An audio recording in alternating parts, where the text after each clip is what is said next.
சுந்தர் வயது 30, வசீகரமான தோற்றம். ஒரு பன்னாட்டு நிறுவனத்தில் உயர் பதவியில் இருக்கிறான். கை நிறைய சம்பளம். வேலை நிமித்தமாக உள்நாட்டிலும் வெளிநாட்டிலும் வலம் வருபவன். சுந்தர் வேலையில் சேர்ந்தவுடனே அவனுக்கு தகுந்த வாழ்க்கை துணைவியை பெற்றோர் தேட ஆரம்பித்தனர். குடும்பம் செல்வ செழிப்பில் மிதந்து கொண்டிருந்தது. தந்தையின் பெயர் கார்த்திக். அவருடைய பெயரைச் சொன்னாலே பலருக்கு தெரியும். சுந்தரின் நண்பர்கள் சொல்வதுண்டு, சுந்தர், உனக்கு என்ன குறை? பார்க்க நன்றாக இருக்கிறாய், நல்ல வேலை, கை நிறைய சம்பளம். உன் தந்தையோ ஊரறிந்த மனிதர், நீ செல்வந்தரின் ஒரே மகன். உனக்கு பெண் கொடுக்க போட்டி போட்டு கொண்டு வருவார்கள்.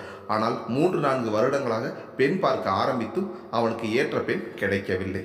திருமண மையங்களில் சுந்தரின் தாயார் அவனுடைய விவரங்களை பதிவு செய்து வைத்திருந்தார். நெருங்கிய நண்பர்கள் மற்றும் உறவினர்கள் மூலமாகவும் முயற்சி செய்து வந்தார்கள். நம் மகனின் விவரங்களை பார்த்தவுடன் வரன் கேட்டு நிறைய மனிதர்கள் வருவார்கள் என்பது தாயாரின் எதிர்பார்ப்பு.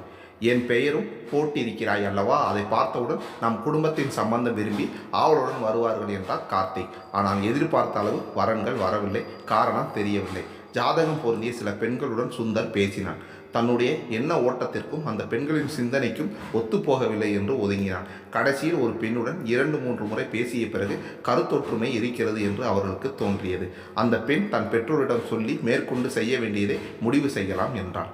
எனக்கு ஏற்ற துணையை கண்டுபிடித்து விட்டேன் என்ற மகிழ்ச்சியில் அம்மாவிடம் நல்ல செய்தி சொன்னான். ஆனால் 2 நாட்களுக்குள் பெண்ணின் அம்மா கைபேசியில் கூப்பிட்டு பெண்ணிற்கு இந்த சம்பந்தம் விருப்பமில்லை என்று கூறிவிட்டாள். ஜாதகத்தில் தோஷம், பரிகாரம் செய்ய வேண்டும் என்று சொன்னதை செய்தார்கள். நாகதோஷம் விலக காளகஸ்தி, குலதெய்வ வழிபாடு, திருமணஞ்சேரியில் வழிபாடு என்று தட்டாமல் செய்தார்கள். பலன் ஏதும் கிடைக்கவில்லை.